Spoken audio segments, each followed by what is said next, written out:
What's up, everybody? Welcome back to Twisted Life of TV. I am Portia. You are here for another recap and review of Three Little Birds. This is episode 5. I'm going to name it Love Is because I'm not sure exactly what really happened. But it seems like people's level of love was being tested in this particular episode. So it's 2 weeks now. 2 weeks past the Great Escape. And Leah says that they haven't heard from Wayngate, so she believes that they're done with them. I'm surprised. She tells Chantrell, though, that she should not let a man make her run and hide. And I'm like, Leah, ain't that exactly what you're doing? You just ran, and not only ran, but left the entire country and left your children behind from a man. That's kind of rich of you to be telling your sister not to let that happen. I understand you trying to be encouraging and supportive because she seems really depressed right now. Because she looking kind of rough, child. Chantrell is looking rough. She is sitting behind that sewing machine like she been working in the field all day long. That's what she looked like. And I'm curious as to why she's not making Hosanna's dress. That's what she went to school for, to be a fashion designer. And even Leah, because that was her passion, and she had the natural talent to be a designer. So why aren't y'all designing Hosanna's dress? I mean, I think it would be very beautiful, y'all, to design it as a gift for her, make a one-of-a-kind dress for her. Maybe that's just me, but anyway, they all supposed to be heading out for the day on the town. Ain't nobody ready but Hosanna. Hosanna is up, ready to go. Like, let's get out of here. We got to do some stuff. Finally, we not working and we getting a paid holiday on top of that. Well, Chantrell is like, look, I'm sewing the bridesmaids dresses, so I guess there's that, you know. But they eventually convince her to get up, get ready, and everybody, let's get out of his house. Okay, so apparently it's a work trip. Everybody is going to the zoo. Hosanna is excited because this is the first time that her and Ashton really get to spend some time together doing something other than window shopping. But Ashton tell her he ain't going. He got something to do up in Birmingham. I'm like, well, it has been 2 weeks. And he do owe this Irish man this money. And he say he been working extra hours, but Hosanna's like, look, we barely speak, okay? I don't want to marry a doggone stranger. I don't want to marry a stranger. Today is our day. We supposed to be celebrating today together. But alas, you know, he said he out here trying to make this Cinderella ass wedding for her. So he working hard. He got to get things done. Okay, I was like, something going on with that strand. It still ain't perfectly. Whatever, child. Okay, anyway. Chantrell, she's due to start working with them in the factory. But she ain't happy. Yeah, it's been 2 weeks now. She needs something to do with her life. She did take money from Wayngate when she ran, but it's running out. So I'm assuming that's how they were able to stay at the house. Because remember last time the landlord spoke to Ashton, she was ready to kick them out because he was past due on their rent, and now it's 2 weeks later and they still there. I'm quite sure they're gonna make Chantrell find a boo. Now, as much as I say I like this show, I have problems with it. I have problems with the character Chantrell. Not because of who she is, but because of how the writers are writing her. Sex is the only storyline that they have for her. She has to be validated by somebody having affection towards her. They walk out, Sheldon and a few other men walk out together, and I noticed that the camera keeps focusing it in on them. And I'm like, Lord, don't make Chantrell go for Sheldon. That would be a story that's already been spent because Leah went for Ephraim, remember? And he was interested in Chantrell, but I'm quite sure they're trying to make it seem like that Leah was interested in him first. Anywho, the head honcho come out. He's like, load up. If y'all missed the bus, y'all gonna walk home. And we ain't waiting on nobody, right? Speaking of waiting, apparently Ashton owe more people money than we originally thought. Luckily, the guy who asked him when he gonna pay up is considerate of the fact that he's about to get married. So he say, look here, because you about to get married, you ain't got to worry about paying me back until after that happens. But it's Leah's turn to draw from the pot, and she finally wants to get her kids here from Jamaica. And I'm like, please don't tell me that Ashton steal money from the pot after taking the loan. The loan was only $30, but let's see, $30 in 1964 in London. It's not dollars, it's pounds. 30 pounds in 1964 in London was equivalent to today's money, $800 something dollars, a little bit over $800. So it's really not that much of money, but that's what he borrowed from this man. He got to pay back. So if I'm gonna borrow some money, I'm gonna borrow something big. I'm gonna borrow something big. So hopefully he ain't still got to be stealing from the pot after he done borrowed this money from this doggone loan shark. Anyway, if that happens and he has to pull money from the damn drawer and Leah can't get her money, she gonna blow her lid. But it seems like Leah is holding on to it again, and she said that Ashton still needs to pay his portion, and that's what she's waiting on. So, baby, Sheldon, he was in his doggone Fifi's last particular episode. He been in his Fifi's for 2 episodes now, ever since she said she had a husband back in Jamaica, and he won't let her explain what the situation is about. But he rolled his ass up in there with none other than Bernadette. Bernadette, the one that was cooking food for him, Bernadette, the one that had her eyes on him this whole doggone time, and he pretended like he didn't realize she existed. That's who he rolled up in here with. Bernadette, all lovey and huggy duggy up in Leah's face. I was like, oh, Shelton, really? You were just crying just 2 days ago, and now you all hugged up. 2 weeks ago. It's been 2 weeks. And now you all hugged up with Bernadette. With Bernadette, you didn't waste no time, bro. You didn't waste no time at all. But anyway, they get on the bus, Bernadette all cozy side by side with him. And it looked like Leah about to lose, but when Chantrell peeped what was going on, it like she was ready to snap more than Leah was, okay? I was like, he's so in his Fifis. He's so in his Fifis. But now he up here with the woman he claimed he had no interest in. When Chantel realized who he was and who the lady was, she was tight, baby. Chantel was tight. Like, no, sir, I know you're not trying to play my sister like that. I know that's not what you was doing. But he was. He was, right? Now, the dude that Ashton loaned the money to, his name is Mr. Claude. Mr. Claude is an ordained minister. And Ashton asked him to watch over Hosanna today while they at the zoo, because he ain't going to be there. Now, for me, I was like, I hope it's not a bad idea, right? I know Claude's supposed to be a man of the cloth, but I felt some kind of way about this because he Hosanna type of man. Okay, now he built his own church. He feed the homeless. He feed the sick and shut-ins. I was like, Lord, don't do it. Don't do it. Okay, he ain't bad on the eyes either. So I'm hoping that these two not gonna be weak in the flesh for one another. That's what I'm hoping.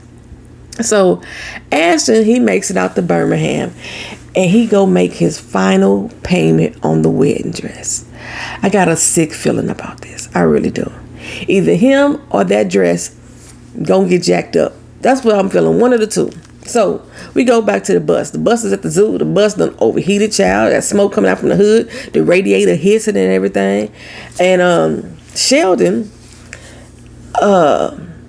Leah walk up to him and he hissing. She like, I just want to talk to you. I just want to explain to you what's going on. He's still in his feelings. He calling her a liar, saying she a no good woman. She a bad mother who abandoned her children in another country and then come here to England and shack up with the first man that she meet. He calling her a hoe in the same breath. You know what I'm saying?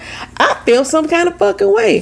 Then he gonna tell her Bernadette would never do that. She's a righteous woman. Wait a minute now. I was like, hold on, Ninja. You pursued her.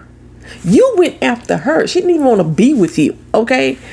And then he got his doggone nerves to say that Bernadette would never. Are you kidding me? Anybody who does that ain't never really truly loved me. Never really truly cared for me. For real. It's his ego being attacked. That's what it is, okay? He gonna miss me with that self-righteous bullshit. That is not what's gonna happen. But, what he say to her? What he said to her, the way he said it, you know, I can't believe that she still want this man. Is your self-esteem that low, Leah? He talking to you like this. He talking about you in this manner, and you feel like But I still love him though. I still want to be him. Boy, bye. I'll pass. Because what he's doing, he's either telling you how he really feel, or he's showing you what lengths that he's willing to go to hurt you. That's not a good thing. In either way, we over. Well, he tell her that. He tell her we over. We done. Bye. Get out of my face. Move on. That's what he tell her. Okay. So they taking this group work picture when all this goes down. He got the whole crew hemmed up, smiling, all together, just cheese and everything. But Leah's standing there stone face like this. Like if the wind blew, she would crack. You know what I'm saying? Just if a train hit her, Sheldon standing 2 feet away from her, still frowned up, but arms around Bernadette, and she hanging all over him, smiling and stuff like that. And Chantrell is looking like, she ain't even looking at the camera. She looking at them like, are you for real? That's how she looking at him. I had almost missed her child in the crowd because she had turned sideways and she was looking at them like, okay. Anyway, and I'm still like, Leah, this man is blatantly disrespecting you to your face every time that you turn his direction. And this who you want to be with, you begging for this to be in your life? Are you that battered and bruised that you think that this is still good? I guess you figured that he's better than the man putting his hands on you, but this is not respect either, honey. This ain't respect either. Oh, sure. Hosanna and Chantrell tell Leah he has no right to humiliate you like this. He has no right to ignore you and treat you like dirt. You need to do something about that. Okay, so I was a little bit confused during this episode and a little bit annoyed, like I said. I already knew sex is what they were selling for Chantrell's identity and her personality. And I already have a problem with that, right? I can't even digress because that's all they are giving us when it comes to her. Like I said, we don't get the backstory on her. We only get the present and the future story. And it's all about men lusting after her, especially white men. But when she got on the bus, all the men was catcalling and shit. All the women intimidated, like, who is that? Who is that? Why is she here? We get to the zoo. This little white boy want to get to know her, and Leah tell him, step off, my sister ain't got time for that, right? And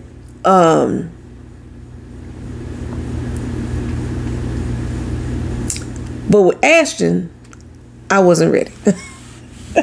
I wasn't ready with Ashton. Like, okay, so he goes into this place for work and they turn him away. So he doesn't have any extra work coming up like he's been lying and saying he has. And he goes, stops in front of this TV shop. There's this singer on the TV singing and playing music. And it makes him flash back to a time that he met this white woman. And they standing outside this jazz club, a jazz club that he couldn't get in. So I don't even know why he's still hanging around on the outside of it. But anyway, within a matter of seconds, he is going off with her and her friends to go have some tea, have a spot of tea and enjoy their night.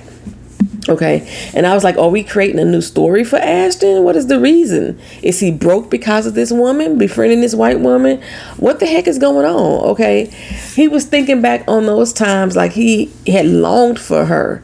But how did that end up in this stage of his life?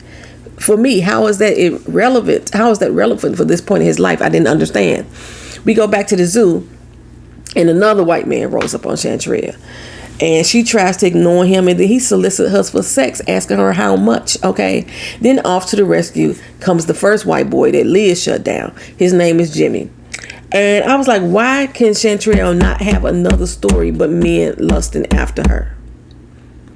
It's like the writer has a bias against her as a light-skinned black woman. And it's making it seem as if she's only a sex pot, okay? It's disturbing to me. As a woman, it's colorism at play. And I spoke about this in the first episode, that whatever traumas the writer has experienced in the face of colorism, she is taking it out on this character, Chantrell. Either be it intentionally or unintentionally, is there. And it's really getting under my fucking skin. And I think it's getting under my, because I'm kind of relating it to a personal experience as well. I'm like, peanut butter brown. I don't know what fucking color brown I am. I'm a brown skinned woman, okay, right? My cousin's a shade darker than me, not much, but it's just a shade. And growing up, I was being molested. And my cousin, for some reason, as a youth, took this as light skin preference. Because the man who was molesting me wasn't molesting the darker skinned girls in the house. He was only doing it to the lighter skinned girls. And she had a problem with me because I was being taken advantage of. And this is what this reminded me of. The way that Chantrell's character is being written. She's been taken advantage of left and right by these different men. But they're making it seem like because of these people are choosing her as the person to attack, that she's somehow privileged in some kind of way. And her sexuality becomes a weapon to them. It's intimidation for them. And it's really getting under my skin that this continues to happen throughout this doggone episode. Anywho, Leah, she's still trying to get Shelton to hear her and see her. And this is why I'm single now. Because I rolled my eyes so fucking much. Every time they on screen together at this point, I'm like, ooh. So Ashton had even told Shelton that they had an emergency with their sister, which is why Leah didn't meet him for lunch. And he like, it must have been a real emergency, huh? After you begged me to sit there and have lunch with you and talk to you, it must have been a real emergency. Yes, it was a real emergency, fucking idiot. First of all, an emergency is an emergency. Okay? Let's get that straight first. But I fucking left town without a word. And my brother explained to you that I'm going to help my sister. And you and your motherfucking feelings like it wasn't no real emergency. Like you supposed to be more important than what's going on with my sister right now. It don't take a fucking rocket science to know how important that this situation had to be. But I digress. It's about you. It's about you. He even had the fucking audacity to tell Bernadette her business. It's only been 2 weeks. And you got with Bernadette. Okay, we passed that for a little bit. But you done told Bernadette my business. And the reason that we know this is because Bernadette had nerve to come up to her and say, you know, it was a good thing that you left him, okay? Not involving him in adultery and nasty things like that. Okay, fuck her. Okay, fuck her. Fuck her. Fuck her. But you really told this chick who you know I don't like my business. Where's the fucking love, Shelton? Where's the love? Look, I was already shading the relationship from the beginning. If y'all watched any of these reviews for, I wasn't happy about that relationship anyway. But now I'm doubly against it. Okay, I damn sure don't want them to reconcile. But we already know what's gonna happen. Now, Jimmy, like I said, he turns out to be the white boy that's interested in Chantrell. He got her off running around the zoo about to pull some little pranks. He get on the intercom and claim that there's a tiger loose on the zoo and that everybody need to go to the bar. And inside the bar, the factory gonna pay for everybody to drink. Now, Shelton, being the good Samaritan that he is, he's outside rounding up folks. And he see Leah head in the opposite direction, then goes after her. I'm already rolling my eyes, child. Already rolling my eyes. Now he want to talk. Now he care. You know, now there ain't nobody else around. You know, he want to fake the front on her in front of everybody else, but there ain't anybody around. Now he want to talk. Whatever. Anywho, Ashton, he gets rolled up on by the Duke Irishman. The Irishman. His name is Duke. Okay, I forgot to tell y'all that last episode. His name is Duke. And he like, you behind on your payments. How the fuck is he behind on his payments? He only had one payment of £30 unless there's more money that we don't know about because of, like I say, we learn to ask on a lot of people's money. So he tell him he gonna take that car. Okay. Now I thought that Ashton was worried about the wedding dress. He had just paid the last payment on it. He just put the wedding dress in the trunk. But no, that's not what his problem is. Apparently, the white girlfriend who named is Fan had helped him pick out that car. It holds sentimental value to him. On top of the fact that he's still paying for it. The wedding dress in the back of the car, he could care less about that. I mean, he didn't care. He wasn't making a stink about that, put it that way. Now, in 1964 England, that car would have been worth £2,600. That's how much he would have had to pay for it. That is way more than the £30 debt that he supposedly had with this man. And like I said, he still owe payments? No, this dude is not being reasonable. Unless, like I said, unless Ashton got more debts that we unaware about. I was like, Ashton, at some point you need to say to yourself that you can't afford to be married. Okay? Because you could have paid your debt off and got the dress next week. You could have gave that man your little $30, £30, and got the dress next week. Anywho, Shelton finally got Leah to talk. Like I said, for me, I was instantly annoyed. She told him that Ephraim had came looking for a wife, and it was either her or Chantrell, but Chantrell had too much potential, so it was her. And I was like, that is a bald-faced lie. When we opened up this season, we saw what went down with Ephraim, you, and Chantrell. Okay, Ephraim was a pervert looking to hook up with your little 14-year-old sister, but you liked him. That's what it was. She got sent away at school, and Ephraim came around snooping around trying to figure out where Chantrell was at, and you opened up to him. You said, what, you don't see me here?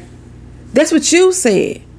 Ephraim didn't approach you. Ephraim wasn't trying to get with you. He wanted Chantrell, but she was gone, and you took this opportunity to get with that fucking man. Now you realize that he was scum, okay? You realize that it was a mistake 3 kids later, but somehow this is on Chantrell. That's how she started off this conversation with Shelton. The Ephraim came around looking for a wife, and she basically did this to protect Chantrell. No, that is not what happened. You weren't protecting Chantrell. She wasn't even there. You didn't choose to put yourself in that abusive situation because of your sister. Stop telling that fucking lie. You was in competition with your goddamn sister, and you thought you won, and you realized that you did not get a prize, okay? But somehow, her and Shelton understand each other. He understands her marriage was pure hell, and he understands that he got mommy issues that he took out on her, okay? And then somehow, I don't even know how we got to this conversation. Leah tells him no matter what, her children come first. None of that shit went together. None of it went together. But I guess all is forgiven because she fall into his embrace. They kiss, all their forgiveness is away. And I was like, Shelton, you forget you in a relationship right now. You with Bernadette now. You forget about her? You cheat now, bro. But anywho, Chantrell and Jimmy, they make their way into the bar with everybody else. He takes notice of her fashion sense, and they talk a little bit about her wanting to be a movie star. And they talked about this lady named Miss Wintrell or Maxwell or something like that. I don't know, some lady who's a black singer over in England. They talked about her for a minute. And Jimmy says, no, you could be a fashion designer. I love what you got on. Why don't you make that your business, okay? And she was like, me? No, I don't think that could happen. Leah's a much better fashion designer than I am. Leah wasn't part of this conversation, but okay. Anywho, ain't that the purpose of you going to fashion school?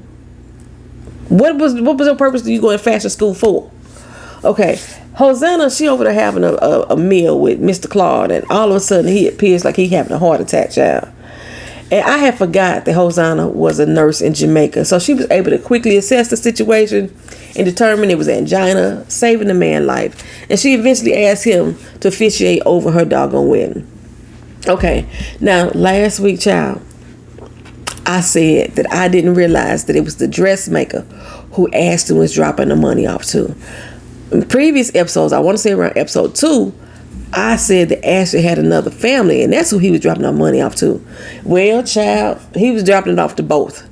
When we saw him sneak by that lady house and that woman opened up the door, and I was like, who the fuck is that? That is Ashton's other family, or at least the baby inside of that house. Ashton got a whole baby, child. A whole baby. The baby looked like she about 2 or 3 years old. He got a baby with the white woman fan. And that's where he been taking all his money. Now, I got respect for him that he's willing to take care of his child. But, however, you need to let Hosanna know about this. This is something that you should not have kept from the woman you plan on marrying. You ain't ready to get married, Ashton. You are not ready to get married if you're willing to keep this secret from her. So, with Fan, okay, we go back again, have another flashback. The day he bought the car, they talked about the fact that it's time for him to meet her family, and they were going to do it that afternoon, right? So, she takes him home to meet the family. At first, she said, they're going to love you. My family's going to accept you and all this, that, and the third. But then she said, but they not hip. So they had me raising her eyebrows. Baby, they was just not hip. They was full on racist. They was full on racist, okay? He wasn't even in the house a good 10 seconds. And the father looked up and said, have you lost your damn mind? Okay, if you don't get him out of my doggone house, you better leave my house now. We better, right? And Fan looked confused, like, wait a minute, where is this coming from? Girl, how you don't know that your whole family was a racist? Your mama racist, your daddy racist, both of your doggone brothers are racist too. How did you miss the memo? It's beyond my understanding. They don't like coloreds around her. The brothers start to scream, get away from her, get away from her. Her dad got her up, wrangled her, and shoved her up the damn stairs. He was pushing the shit out of her. The two brothers, both Grandpa and Ashton, they got him all hemmed up against the wall, choking him, beating on him, pounding on him. Now Ashton, was trying to protect himself, but he ain't really fighting back. I'm surprised that they let Fan keep this baby that we now know about. Daddy was so furious that he went and got a poker stick from the fireplace to beat the shit out of Ashton with. And Fan is on the steps screaming, stop, don't do that, Daddy, don't do that, Daddy. Mama, help him, Mama, help him. And Mama just standing there in the kitchen like, at the dinner table, just looking. They beat the shit out of Ashton. Beat the shit out of Ashton and threatened to hang his ass if they ever see him again. Fan up there on the steps screaming and crying, talking about how much she loved Ashton. That was the last time he seen that girl. The last time. Okay, so after he got beat up and thrown out on the street, Mr. Claude is the one who found him all battered and bruised and took him in and had him write a letter back to Leah. Look, I need to marry a woman that's from where I'm from. Can you find me one to send to her? I'm going to send you some money for a fur. Now, the money he sent from the fur, that's the money that Mr. Claude loaned him. Now, that baby, like I said, it looked like she about 2 or 3 years old, at least 2. And I thought Leah and them left not long after they received the money from Ashton. So the timeline kind of off right there. But anyway, Shelton and Leah, they make it back inside now. The bar where everybody else at, right? Because still the tiger's on the loose, the fake tiger on the loose. And now Shelton is treating Bernadette like shit. As if she did him wrong. I don't like Bernadette. But I don't like Bernadette only because of the last statement that she said. Other than that, Bernadette ain't really did nothing wrong for real for me to dislike her. She's a little sassy, but that's about it. Okay. But Bernadette ain't did nothing wrong to Shelton. And he treating her like shit now that he done locked lips with Leah again. Bernadette got this drunk dude all over her, and she left to defend herself while Shelton is over here making googly eyes with Leah. Chantel and Jimmy, they got the music going. They done turn up the dance floor and everything. All eyes on them until a slow song come on. And Jimmy placed his hand in the small of her back. Now, Chantel been saying that she feels all right. She been doing better ever since she left Wayne Gates' house. But when his hand moved down to the small of her back, she was triggered and had a PTSD moment and had to get up out of there, right? Now, Leah went to go confront her, and she finally admits that she's not doing all right. She's not in her best state of mind. But her biggest regret was not saying bye to Siobhan. And so she gets to call her, and even though she spoke to her and expressed gratitude for their friendship, Siobhan tells her that she don't know if she's allowed to be there for her, to be her friend. And then the line gets disconnected. And I'm like, girl, when she shut that door in your face when you went over there for help, you already knew the tea. You already knew the deal. When you left, you waved bye-bye out the car window. Take the win. You safe now. That's all you can do. Unless Siobhan's life is in danger too, there's nothing left for you to do there. There's nothing left for you to see back there. And Bernadette, girl, there is nothing left for you either. They all loading up on the bus now. Shelton don't even give you the respect of telling you it's over. They finna load up on the bus, and again, he's out here making googly eyes with Leah after they done lock lips and shit like that. And then he tells Leah, well, let's walk home. Let's not even get on the bus. He don't even say bye to Bernadette. They just walk the fuck away, right? If that's, and I know it's a lot of people that was like, oh, that's so cute, that's so romantic, they finally found each other and came back to each other. If that's love, I don't want it. If that's love right there, I don't want it. That's disrespectful. That's rude. That's dismissive. That's selfish as fuck. I have no respect for Shelton at all. And truly, he ain't got no respect for either one of them either. But if she like it, she like it. Well, Hosanna brings Ashton a gift after coming back from the zoo, and he surprises her with the dress. But he also has to surprise her now with the truth. So he tell her he sold his car to pay off his debts, when that's only half truth, okay? The car was repoed to pay off your debts. You didn't sell it. But she didn't stress too much about it, even though it gave her a little bit of angst. But she's like, at least the debt's paid off now, right? Well, kind of, sort of. Because then he goes on to tell her that he has a recurring debt with Fan and his daughter. But not with Fan, because child Fan died giving birth. So that's why that mama kept that little girl. Because I was like, as much as they hated black people, I don't think they would have kept that girl. But that was like, my daughter died during childbirth.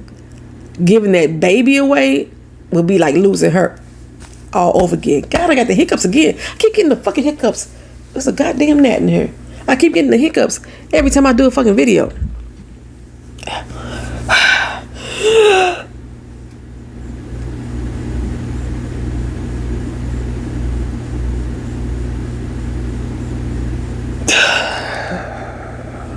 Gotta breathe air into your diaphragm. 10 seconds. Don't like hold the air in your cheek. Bring it to your diaphragm.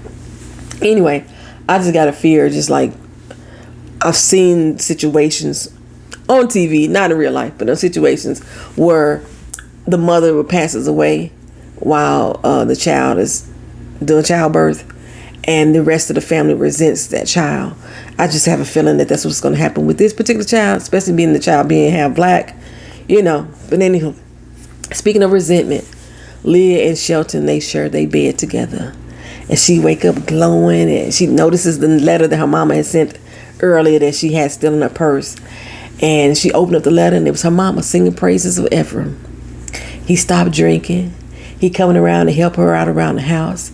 He's spending time with the kids, and the kids are feeling in love with him. And he's finally acting like the healthy-minded man that she deserved. It was kind of implied that her mama was saying, you need to come back to your family now because he's back. Everything's all right. So now Leah's sitting there a little bit guilty, okay? I wouldn't go back to Ephraim. I wouldn't go back to Ephraim. Good job that you got yourself together, but I don't need to be a part of your life. But the thing is now, remember earlier Leah said that her children are the most important thing in her life. And when her mama said that the children love him now she has to wrestle with the fact that I got to take my kids. Am I going to take my kids away from their daddy? Now that their daddy loving him? Yes. You've been these children's protector all this time while you was getting your ass beat by this man. You went to London for the hopes of finding a new way to provide your children with a better life. And just because Ephraim done stopped drinking for a few weeks and he build a relationship with them, don't mean that the situation that you were providing for them is still not the best option. Fuck that man. They could write him a letter just the same way your mama writing you. That's how I feel about it.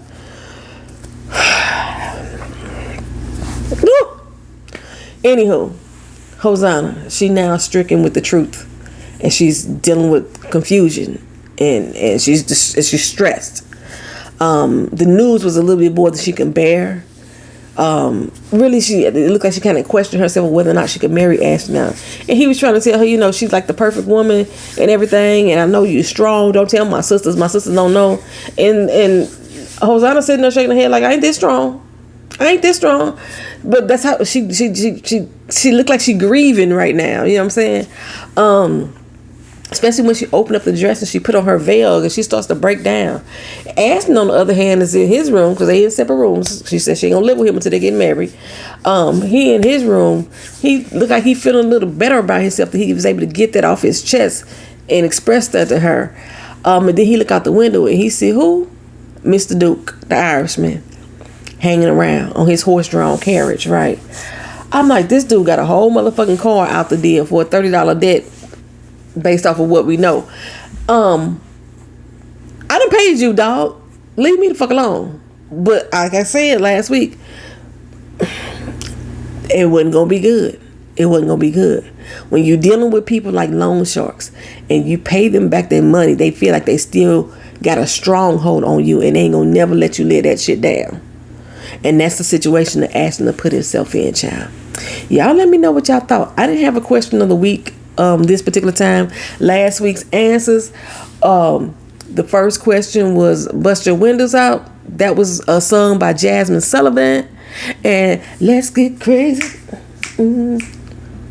Nope, that was one I did. I didn't do Let's Get Crazy. You Take Me With You. Prince. Y'all knew who that was. Nobody got Jasmine Sullivan, but one person got Prince. And I guess that's the one person who commented on the video altogether.